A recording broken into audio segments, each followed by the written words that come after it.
अधिक मासाची माहिती. सर्वसामान्यपणे 3 वर्षांनी अधिक मास येतो. चैत्रापासून फाल्गुनापर्यंत 12 महिन्यात 355 दिवस येतात आणि इंग्रजी कॅलेंडरप्रमाणे किंवा नक्षत्राप्रमाणे सौर वर्षाचे दिवस 365 असतात. हे 10 दिवस 3 वर्षांनी 30 दिवस झाल्यावर 1 महिना अधिक घालून हे पुन्हा सारखे होतात. काटेकोरपणाने दर 33 महिन्यांनी अधिक मास येतो. सूर्यवर्षातील 12 राशींपैकी प्रत्येक महिन्यात एक एक रास बदलतो. प्रत्येक राशीत सूर्य जातो त्याला संक्रांत म्हणतात. अशा मेष राशीपासून मीन राशीपर्यंत एका वर्षात 12 संक्रांती होतात.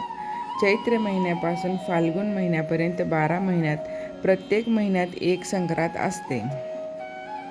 यात बदल होत होत 33 महिन्यांनी असा महिना येतो की त्यात संक्रांत नसते. अलीकडच्या महिन्यात अमावास्येला संक्रांत असते आणि पुढील महिन्यात प्रतिपदेला संक्रांत येते. त्या बिनसंक्रांतीच्या महिन्याला अधिक महिना म्हणतात. अधिक महिन्याला पुढच्या महिन्याचे नाव देतात. म्हणजे भाद्रपद महिना असेल तर श्रावण महिन्यानंतर अधिक भाद्रपद महिना. अधिक महिना मोठ्या पर्वाप्रमाणे असतो व त्या महिन्यात धार्मिक कृत्ये करतात. अधिक मास महात्म्य वाचतात. अधिक मासाची जन्मकथा काय आहे? एकदा महातपस्वी भगवान नारायण लोककल्याणासाठी तपश्चर्या करत बसले असताना नारद मुनींची स्वारी तेथे आली. त्याच्या येण्याचे कारण विचारता नारद मुनी म्हणाले, हे तपस्वी श्रेष्ठा, दरवर्षी फक्त 12च महिने असतात. मग दर 3 वर्षांनी हा 13वा महिना कसा येतो?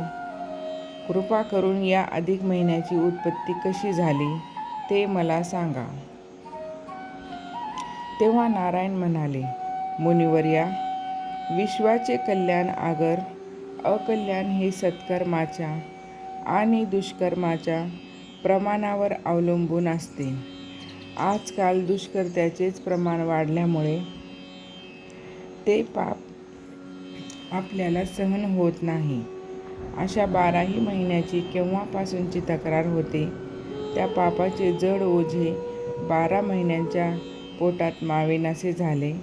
त्यामुळे त्या 12ही महिन्यांनी आपापल्या पोटातील पापाचा फक्त 3राच हिस्सा बाहेर काढून टाकला. आपला पापभर तेवढा कमी केला. परंतु 12ही महिन्यांनी काढून टाकलेल्या त्या पापभागापासून 13वा महिना म्हणजे अधिक मास उत्पन्न झाला. तो पापमय असल्याने त्याला मलीन मास किंवा मलमास असे नाव पडले. पुढे श्री विष्णूच्या आणि पुरुषोत्तम श्रीकृष्णाच्या आशीर्वादाने तो मलमास पवित्र पुरुषोत्तम मास कसा बनला? या अधिक मासात तीर्थयात्रा, तीर्थस्नान, दानधर्म, उपवास, पूजा अर्चना, जप वगैरे धर्माचरण केल्याने पुण्यलाभ होऊन जीवनाचे सार्थक कसे होते आणि पुरुषोत्तम व्रताने जीवन सुखमय, शांतिमय आणि समृद्धमय कसे बनते ते या पोथीत भक्त कवी मिलिंद माधव यांनी आपल्या प्रासादिक रसाळ भाषेत ओवीबद्ध रूपाने सांगितलेले आहेत. अधिक मास पाळणाऱ्या स्त्री-पुरुषांनी महिनाभर एकभुक्त राहून पुरुषोत्तम व्रत करावे.